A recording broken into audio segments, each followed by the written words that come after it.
Creio que todos nós aqui presentes somos instrumentos. Somos um grãozinho de areia nesse universo do novo. E é interessante que, como falou a Kira, somos uma interseção, estamos todos interligados.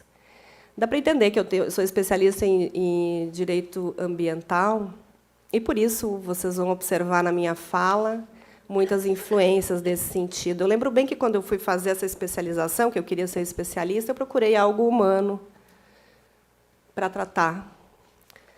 O direito ambiental também não tive na faculdade. Igual o doutor Brincas falou do previdenciário. Era uma quebra de paradigma. Então, nós também estamos quebrando um grande paradigma dentro do judiciário, dentro da justiça. Nós temos uma grande possibilidade, uma linda oportunidade de construir algo totalmente novo. Porque realmente é novo, não teve referência. Criar a comissão foi um impulso do próprio campo, como a gente fala no nosso universo, que a gente vai apresentar para vocês.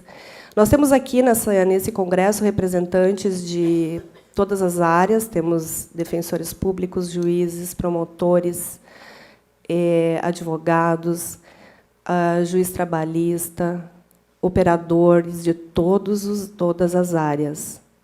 Creio que todos aqui tenham alguma noção do que é estar a serviço da vida, porque senão não estariam aqui.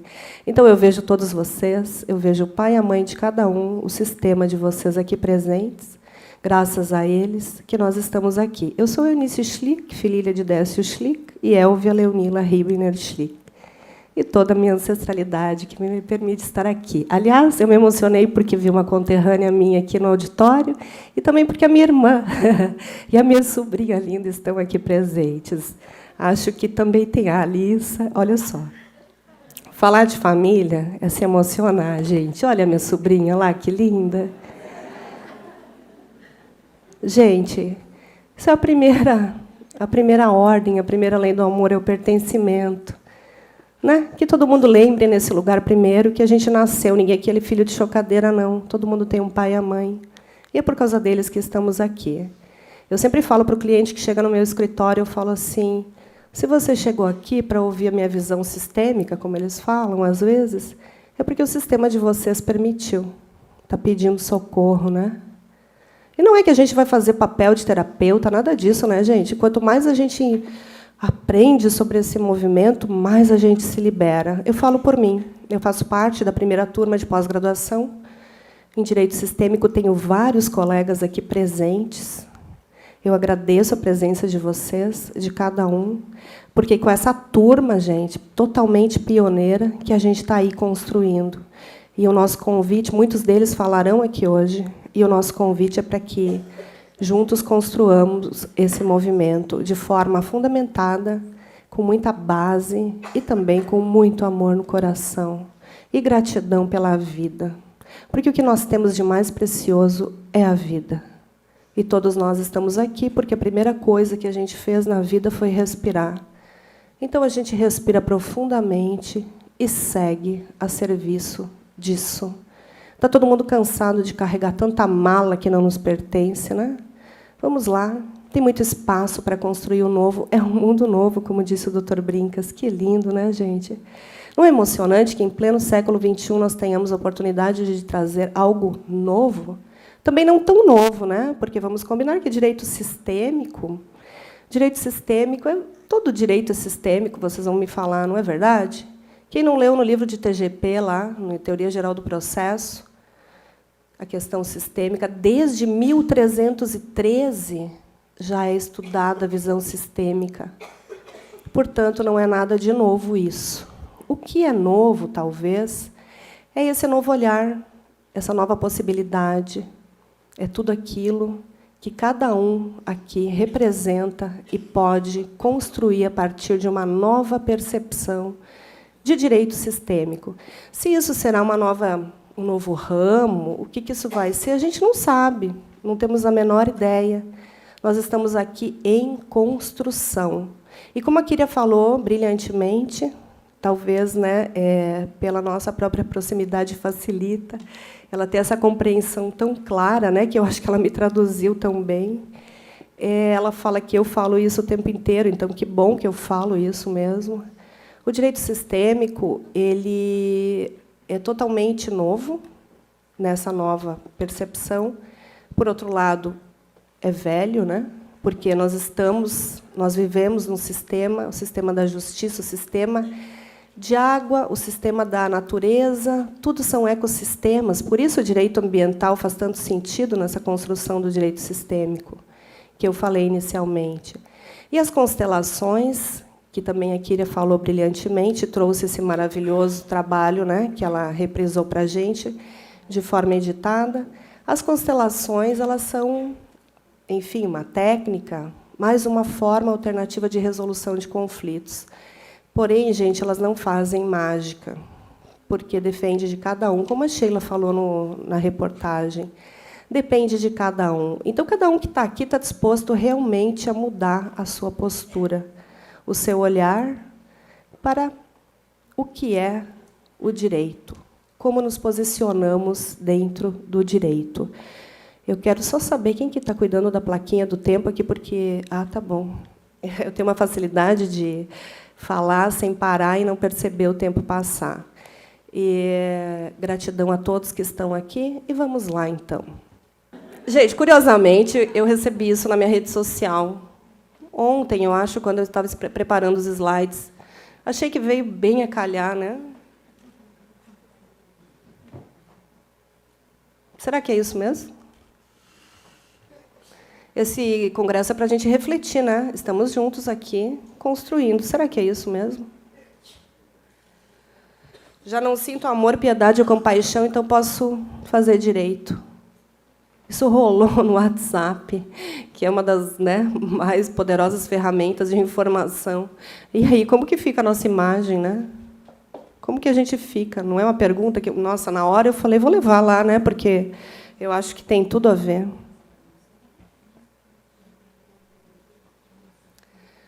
Para não ser substituído por um robô, não seja um robô. Marcos Florão, ele é diretor de inovação da Softplan. Ele teve dando uma palestra para nós aqui na UAB e trouxe esse slide, então estou me apropriando da fala dele, dando os devidos créditos. Coincidentemente ou não, o Dr. Brincas falou sobre isso no início, né? A revolução industrial, a inteligência artificial. E aí, qual é a disponibilidade de cada um? O que é esse novo? Direito sistêmico em construção. Como eu falava inicialmente, nós entendemos que, a partir da nossa formação, porque o Dr. Sami Storch começou com a aplicação das constelações no judiciário, nos deu essa linda oportunidade e criou essa pós-graduação. E, a partir dela, nós estamos desenvolvendo esse trabalho, cada um do seu lugar. O Dr. Sami é juiz, para quem não conhece. Juiz, ele desempenhou esse trabalho pioneiro no interior da Bahia, na comarca que ele atuava, e de lá para o Brasil afora.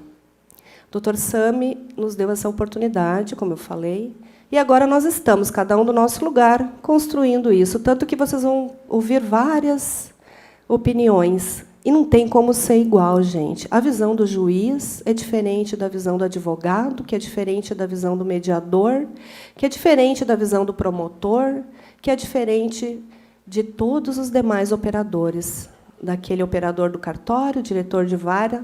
Cada um tem um olhar. É como a teoria do observador, né? Depende do ponto de vista, depende do que cada um traz dentro de si. Cada um tem os seus recursos internos. A gente não sabe, né? O ser humano é tão lindo, tão complexo. Então, eu percebi que, para mim, enquanto advogada, do meu olhar para o meu exercício profissional, que o direito construir esse, talvez, conceito, como queiram. O direito sistêmico pode ser percebido como uma releitura do conflito a partir da compreensão da filosofia hellingeriana e do pensamento sistêmico, que possibilita ao operador do direito um alcance do que está além do aparente, e ainda resgatar a dignidade e a autonomia de vontade do indivíduo, princípios constitucionalmente garantidos. Nesse sentido, o direito sistêmico traz novas possibilidades de soluções aos conflitos, permitindo que seus gestores protagonizem a cultura da paz. Essa foi a minha conclusão até o presente momento, gente. Como está tudo em construção e é um movimento, pode ser que daqui a pouco a gente modifique isso ou altere mais alguma coisa. Mas por que eu cheguei a esse conceito? Eu vou contar para vocês. Como eu falava inicialmente, minha formação em Direito Ambiental me fez ser fã de Frijol Capra. Ele lançou um livro agora, 2018, com Hugo Matei, que é um jurista, falando Revolução Ecojurídica, o direito sistêmico à comunidade e à sociedade. O livro é de agora, 2018. Então, como eu sou realmente fã incondicional desse homem que tem aquele filme, né, O Ponto de Mutação, que é inspirado num dos livros dele, eu não sei se vocês já leram. Sempre me interessou muito esse assunto, porque eu achei que realmente a gente não estava solto na vida à toa, né? Devia ter algum sentido. Então, o direito ambiental quebrou esse primeiro paradigma, né, de trazer essas novas possibilidades, de entender que nós não somos donos da natureza, que nós não somos capazes de termos controle sobre ela. Assim como a gente não tem controle sobre ninguém, né, gente? Vamos combinar. O que é nós seres humanos? A gente controla alguma coisa? O nosso maior desafio é controlar as nossas próprias emoções. Então, como que a gente acha que a gente poderia controlar algo?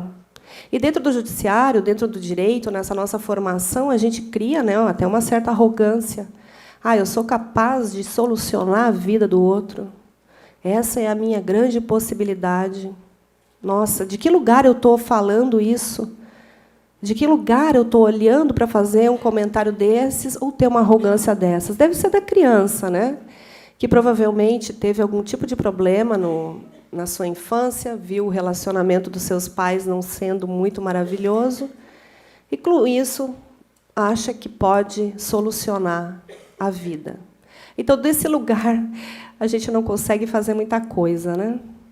Então, vamos voltar para o nosso lugar de observadores. Durante as 3 últimas décadas, um paradigma radicalmente novo surgiu na linha de frente da ciência, da visão de mundo como uma máquina, passa a entendê-lo como uma rede. As redes são, sem dúvida, padrões de relações. Por conseguinte, compreender a vida em termos de redes requer a capacidade de pensar em termos de relações e padrões. Na ciência, essa nova maneira de pensar é conhecida como pensamento sistêmico. Então, uma das influências do meu conceito é o pensamento sistêmico, que está aqui embasado no Capra. Tudo isso, gente, como eu estou falando desde o início, é uma construção. E a gente precisa entender que é preciso fundamentar, como diz a Kyria Moirer, né? Precisa ser escrito sobre isso. Então, esse é um grande desafio também, escrever sobre algo novo. A visão de mundo científico-mecanicista de Descartes e de Newton, além de excluir as propriedades quantitativas, também omitiu as qualidades mais complexas, como a beleza, a saúde ou a sensibilidade ética. A ênfase na quantificação impediu, durante séculos, que cientistas compreendessem muitas propriedades essenciais da vida. Vocês concordam comigo?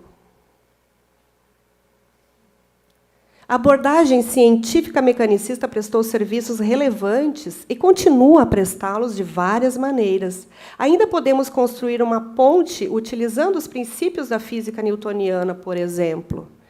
Contudo, as limitações dessas abordagens vêm se tornando cada vez mais evidentes, especialmente, sobretudo, no que diz respeito ao direito. Portanto, gente, eu li essa obra de Capra e observei o quanto estamos todos sintonizados. E se ele está falando sobre isso nesse momento, por que nós não podemos falar? E não tem tudo a ver? Encerrando as partes principais dessa obra maravilhosa, o ordenamento jurídico é o veículo mais importante para que uma visão de mundo seja imposta e transformada em ação social. O direito humano é a instância que nos permite implementar novas ideias e valores. Portanto, vamos ampliar os limites de nossa consciência. A doutora Vanessa Alfiero, que é a nossa colega que estará falando para vocês amanhã, ela fala que se nós construímos um mundo que, segundo Bert Hellinger, baseado apenas em 3% de consciência, cada movimento novo, cada informação nova que a gente agrega ao nosso mundo nos possibilita construir um pouquinho mais um mundo, o nosso mundo, transformando as nossas relações de forma consciente. Então, é um grande convite a isso que eu faço a vocês. Ressignificando, primeiramente, a nós. Vocês estão aqui nesse congresso porque, de alguma forma, faz sentido estar aqui. Então, reconheçam-se. Agradeçam a presença de vocês a vocês mesmos, porque foram vocês que se deram essa oportunidade. Pensamento científico ele é reducionista. Não há como ser aplicado ao ser humano. Não dá, né, gente, para ficar rotulando. Construir uma ponte dá com o pensamento científico. Agora, nós, humanos, o que é fenomenologia?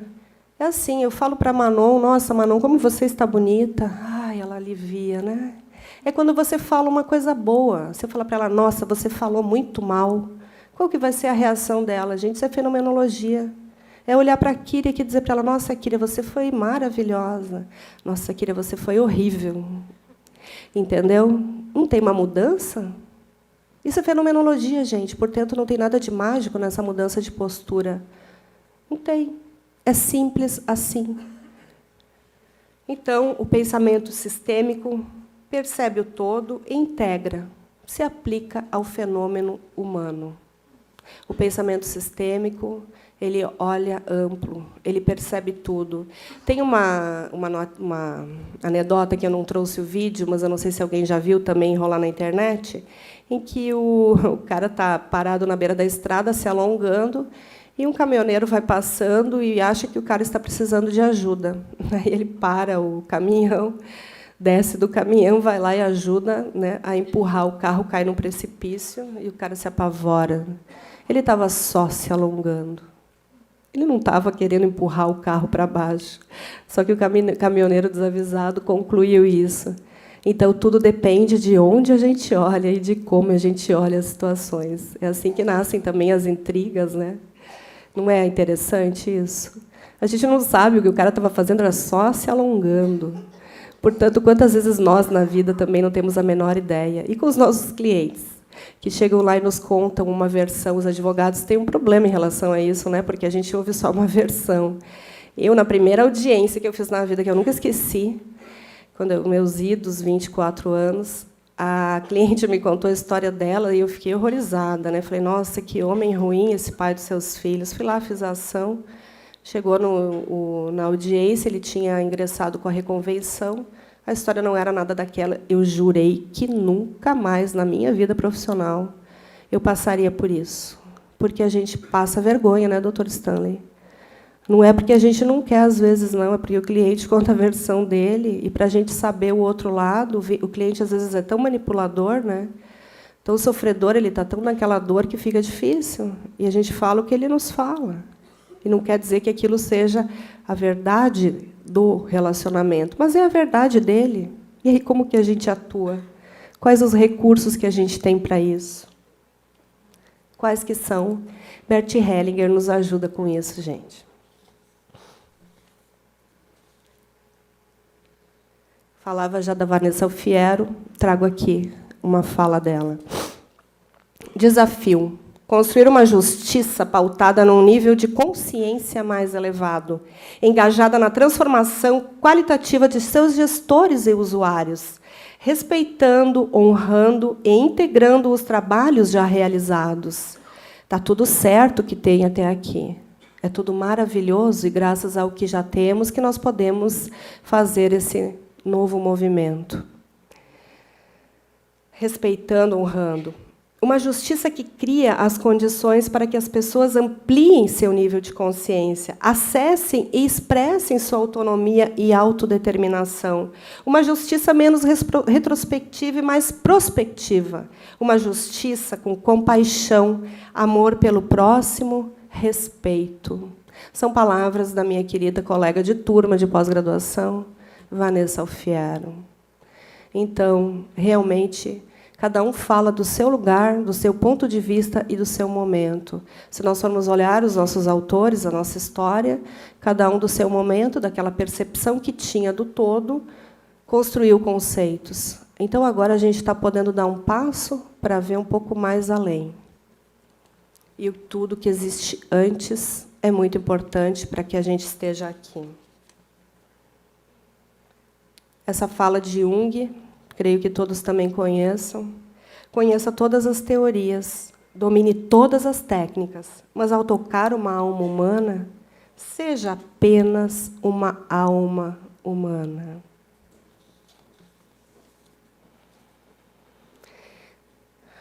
E chegamos à segunda influência do meu conceito, que é Bert Hellinger. Livre é aquele que sabe se transformar. E só sabe se transformar quem é capaz de se desprender e de seguir o próximo grande passo para o desconhecido. Todos que estão nesse universo se permitiram dar esse grande passo ao desconhecido. Felizmente, hoje estamos no nosso lugar de pertencimento, que é na nossa casa, a Ordem dos Advogados do Brasil, porque nós temos um presidente de vanguarda que lindamente se pronunciou. E ele nos deu essa total abertura para ingressarmos nesse universo desconhecido. Bert Hellinger é teólogo alemão. Ele foi teólogo, na verdade, ele abandonou a batina. Bert Hellinger, eu resumiria ele como um grande observador, porque ele estudou de tudo. Ele foi praticamente linchado da Alemanha, porque ele considerou que Hitler era um ser humano. E ele foi muito criticado por isso na ocasião. Eu tive a oportunidade de ouvi-lo já. E quando Bert Hellinger contava na Alemanha, no seu evento no ano passado, ele relatava suas histórias, e sempre com aquela questão implícita de certa forma, não ter tido uma aprovação. Mas eu creio que ele mereça ser indicado mais uma vez ao Prêmio Nobel da Paz, porque esse homem, ele merece todas as reverências e reconhecimentos. Ele nos dá uma linda oportunidade de descobrirmos o nosso inconsciente, aquilo que a gente nem imagina que está por trás das nossas atitudes, e sempre é uma surpresa.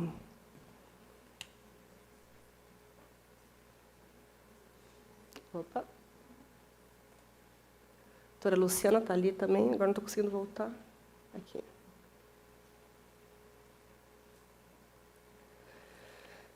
Tem o livro dele, Ordens do Amor, que eu recomendo a leitura. Conjunto de leis que regem a estrutura familiar, como uma forma inconsciente que tem a função de manter o equilíbrio do sistema. Gente, a palavra inconsciente já dá até medo de ouvir, né? Quanta inconsciência nós temos. E o que a gente faz para avançar com isso? Bert Hellinger nos ajuda.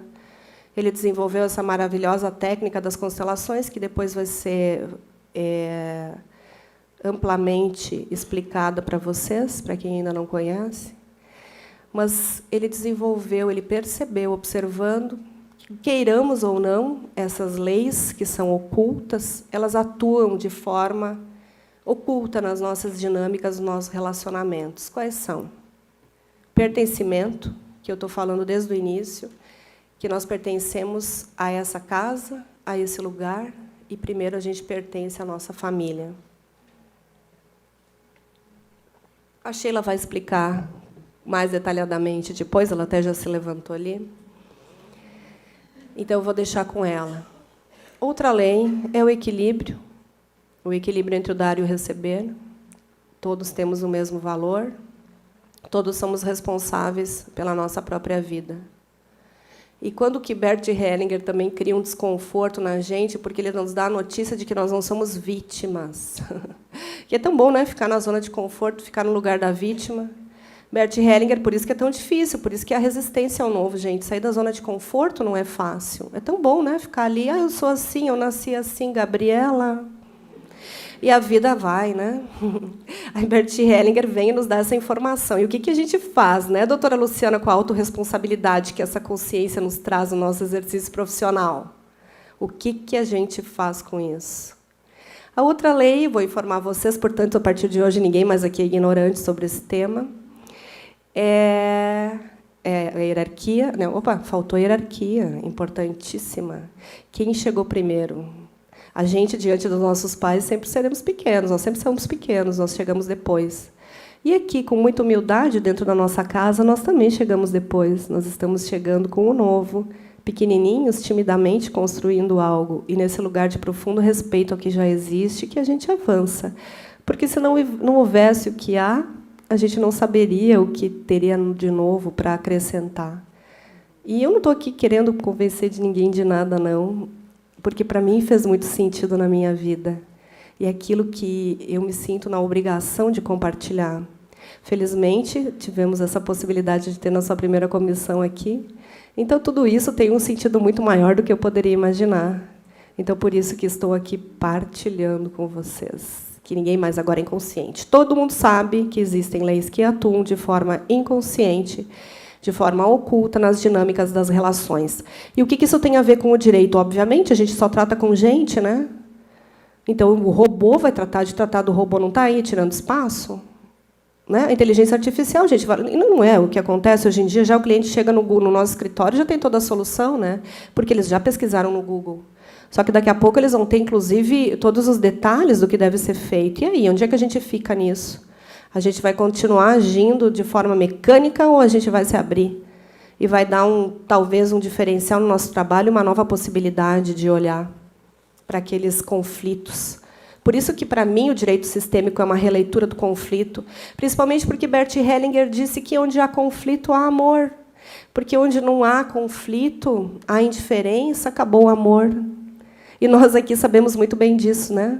O quanto os nossos processos, os nossos clientes, independente da área de atuação, têm uma origem emocional. Até quando uma cliente que tem um problema fiscal e eu não entendo por que ela não muda de contador e ela me diz que o contador é filho de uma das diretoras da entidade que ela representa, então não tem essa possibilidade, aí fica difícil, né, gente? O nosso trabalho, eu vou falar, eu ganhei muita qualidade de vida depois que eu entendi essa percepção, essa visão sistêmica. Ela me deu uma possibilidade de dormir melhor, inclusive. Porque, primeiro, que eu deixei de me sentir responsável, eu entendi que aquela pessoa tem um pai e uma mãe, que eu não sou nada disso na vida dela, que eu sou só uma advogada. E o que me cabe é saber o direito. Saber a minha área, a técnica, a legislação, ser aprofundada. Não me cabe mais nada além disso. Infelizmente, me reduz a uma insignificância, que também ocupa esse lugar, que é insignificante na vida de vocês.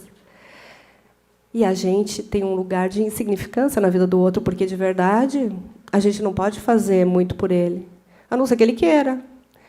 É as ordens da ajuda. Enfim, eu vou tentando seguir slides, mas eu acabo falando coisas, né? Mas vamos lá, eu vou tentar ser mais ordenada. Ordem, né? Como eu falava da nossa querida outra colega, que também vai falar amanhã, num polêmico painel sobre a ética do uso das relações, que ela quis me crucificar por eu ter colocado ela nesse lugar, mas eu acho que ela é a pessoa mais indicada, e amanhã vocês vão entender por quê. Ela percebeu isso. Olha que maravilha. O direito tradicional, conjunto de leis, rege os relacionamentos de uma sociedade conscientes. Direito sistêmico, conjunto de leis, rege os relacionamentos humanos e são inconscientes. Não é brilhante? Não fica muito claro? Portanto, eu estou falando aqui de lei. Até a Kira me chamou a atenção disso no momento. Gente, eu estou falando aqui como se eu estivesse conversando no boteco da esquina. E a Luciana fala que eu falo assim, mas é porque eu sou igual a vocês, né? Eu só estou ocupando o lugar aqui de dar algumas informações, só isso. Mas a Kyria falou, se você falar de leis do amor, pode criar desconforto. Mas aqui só tem gente de bem, né, de bom coração, que ama, né? Ainda bem, né? Porque o primeiro amor que a gente teve foi pelos nossos pais. Ou se alguém já esqueceu, volta lá, que está precisando ficar pequeno, deitar no colinho do pai e da mãe e lembrar disso. Né? A primeira coisa que a gente fez foi respirou, porque eles nos permitiram, porque poderiam ter não permitido que nós chegássemos à vida. Então, a nossa maior vitória é a vida. E o amor? Ah, o amor. O que é o amor? Bert Hellinger fala que a gente deve se conectar com o amor que vem do nosso sistema. Quando ele trabalha, ele nos ajuda, essa nova informação, a gente parar de se conectar com as dores daquilo que não deu certo. Só que o detalhe, a gente não sabe que a gente está fazendo isso. E assim como o nosso cliente não sabe que ele está fazendo isso. Teve uma ocasião que uma moça falou para mim, assim, ela se levantou muito raivosamente no auditório e falou para mim, o que você está falando? Porque eu tenho o mesmo valor que o pai do meu filho, uma ova. Ele saiu, nenhum dos dois meus filhos, os pais assumiram a paternidade. Esses homens me deixaram. Nossa Senhora, criou aquele, né? Pesou o ambiente, porque é isso que é fenomenológico, né? Daí eu perguntei para ela, você quer olhar para isso? Não. Falei, tá bom, você não precisa olhar. Mas só me responde uma pergunta. Alguém na sua família já passou por isso ou você é a primeira? Ou, sei lá, sua tia, mãe, avó, alguém já foi abandonado pelo masculino, porque o masculino é um problema na sua vida, né? E certamente não deve ser de agora. Ela só baixou a cabeça e concordou. Aliviou o ambiente. Então é isso, gente. É só fazer perguntinhas, né? As falas sistêmicas, a Iriam está aí?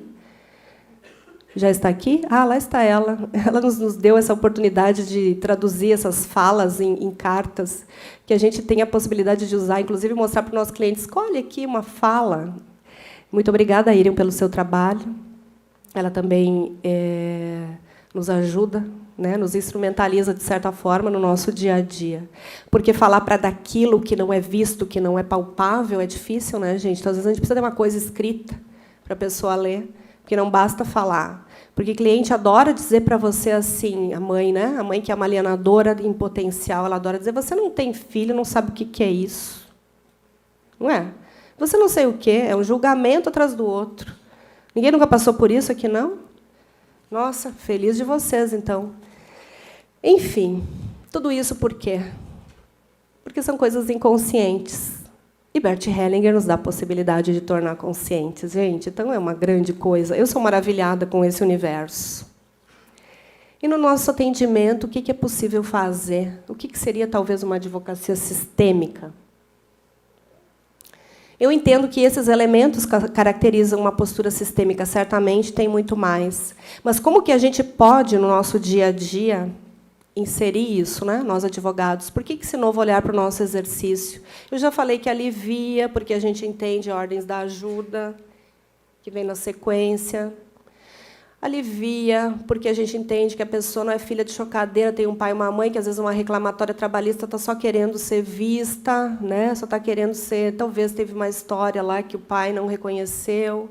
Problemas de paternidade. Bert Hellinger, gente... De todos os autores de autoconhecimento que sejam, ele foi o que nos colocou o dedo na ferida, né? Não adianta você falar da boca para fora que você ama seus pais, afinal, né, é um mandamento bíblico, mas se, na verdade, você não é conectado com eles, porque você tem 1 milhão de críticas sobre eles. E o que te diz respeito a essas críticas? Se os problemas de relacionamento entre eles, o seu pai e sua mãe, já existiam antes de você vir ao mundo, o que você tem que parar ali para parar e querer resolver? Não é? Então, eu tive uma colega aqui da comissão, que até não vou citar o nome, mas ela vai entender quando eu falar, ela contava que ela não conseguia fazer uma contestação, porque ela achava que aquele casal devia se reconciliar, ela percebia que havia amor, né? Porque onde há conflito há amor, a gente sabe disso, todos os relacionamentos normalmente acabam com amor. Aí daí uma perguntinha, né, fala sistêmica, seus pais são separados? São. Então, né, possivelmente, ela entendeu, naquele momento, que ela queria salvar a relação e estava querendo salvar o casamento dos seus clientes. E não era o caso, né, porque fazer uma contestação, para quem é advogado de família, é muito simples. Então, por que a gente, às vezes, para e não consegue avançar no que a gente está escrevendo se a gente domina tanto? O que tem oculto para nós ali? Para nós.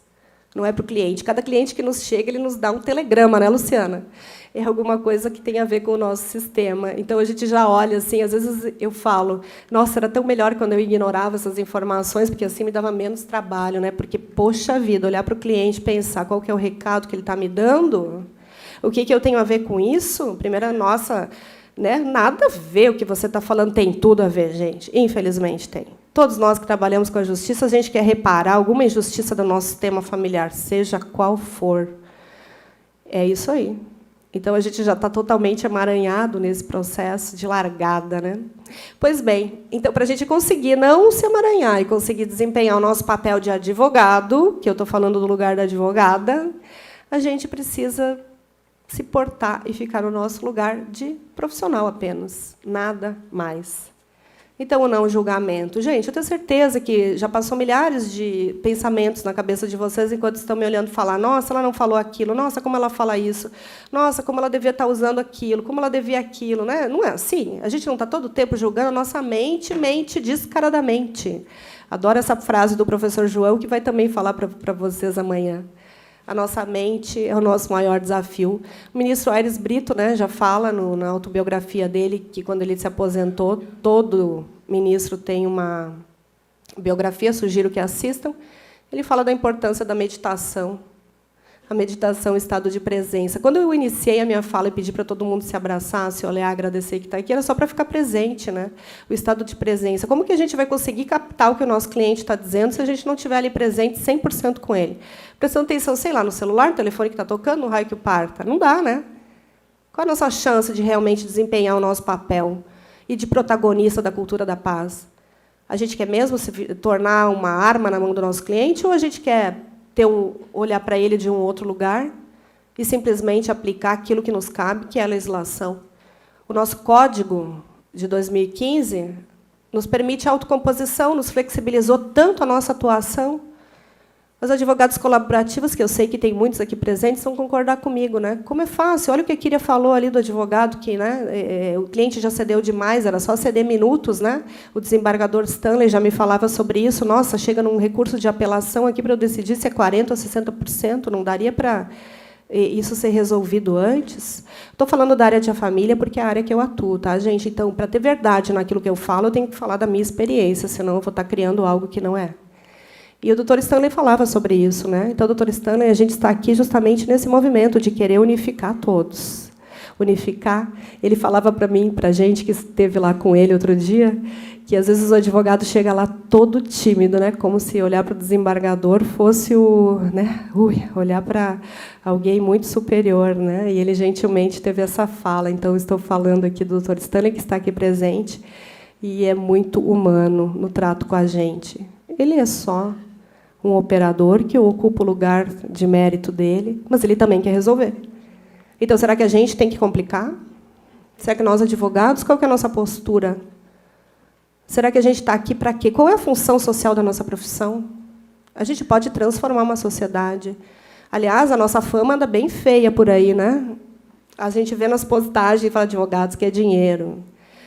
E será que a gente está olhando para o cliente só? Olhando para ele, você significa dinheiro? Se a gente ficar olhando só para o dinheiro, provavelmente a ação não vai se resolver tão rápido, porque daí é a lei de Murphy, né? Tudo aquilo que a gente quer que se resolva imediatamente não vai acontecer.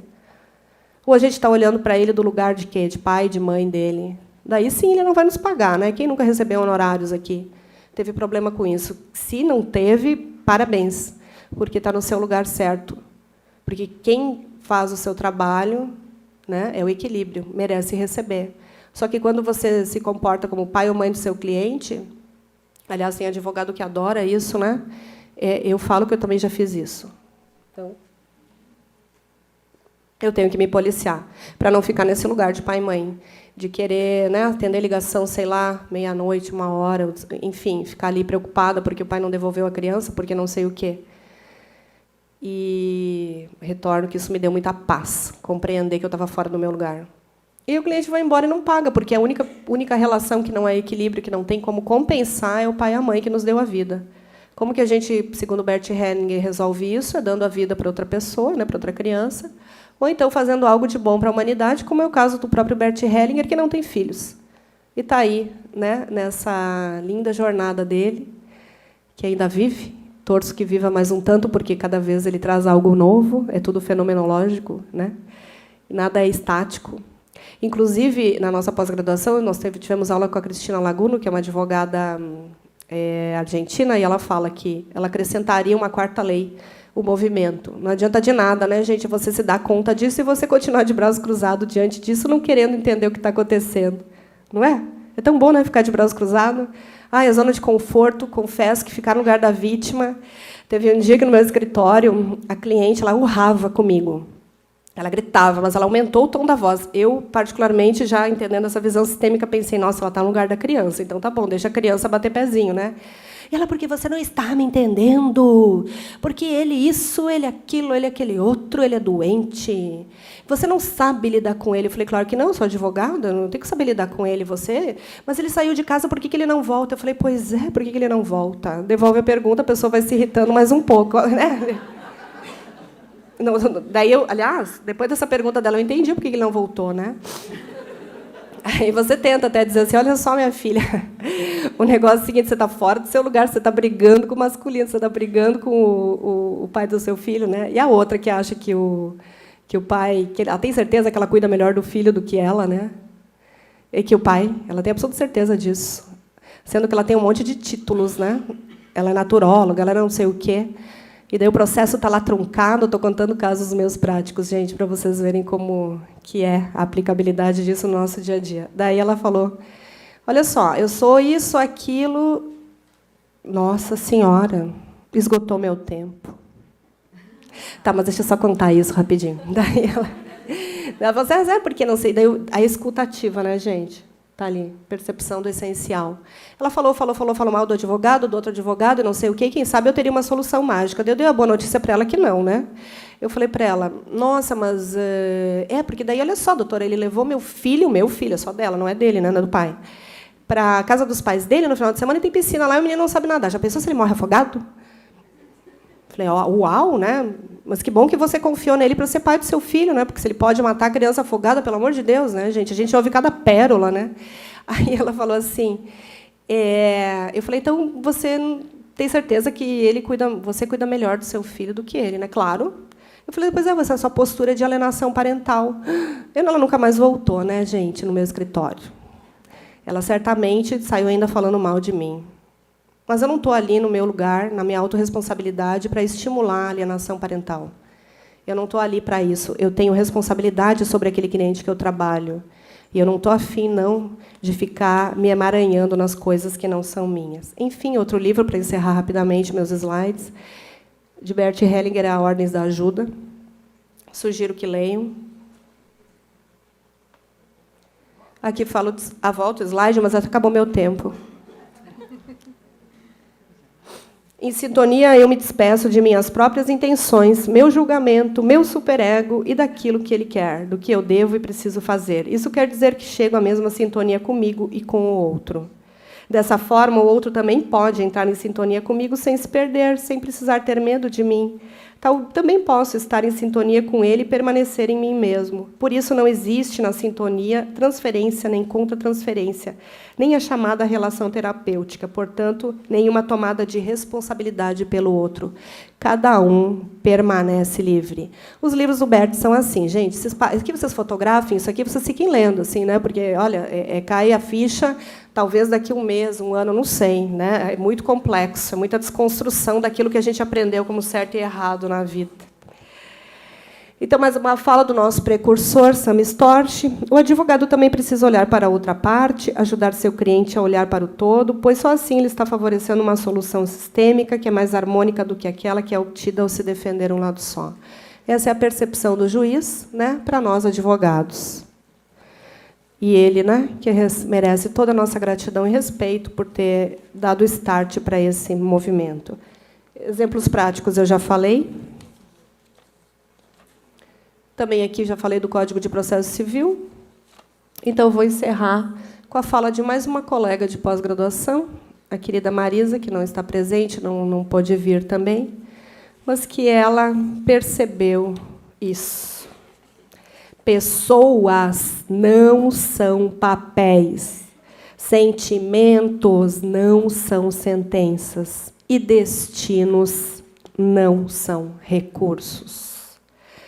Ela é advogada e mediadora e sintetizou nisso a sua percepção. Como eu estou falando desde o início, todos nós estamos nessa construção e eu procurei trazer a fala daqueles que estão nesse movimento comigo e tiveram esses lindos insights.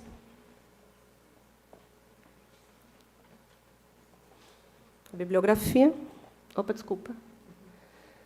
Fácil aqui é aquilo que é permitido vir. Então, gente, permitam-se, deixem tudo vir e se divirtam e tomem esse congresso que foi preparado com todo esse carinho e amor por essa comissão maravilhosa e esse povo lindo de bom coração que são meus amigos e eu tenho um grande privilégio de fazer parte. Convido vocês a fazerem parte da nossa comissão, dessa construção. Estamos todos juntos, somos todos iguais. Um beijo no coração de cada um e gratidão por terem vindo e estarem aqui.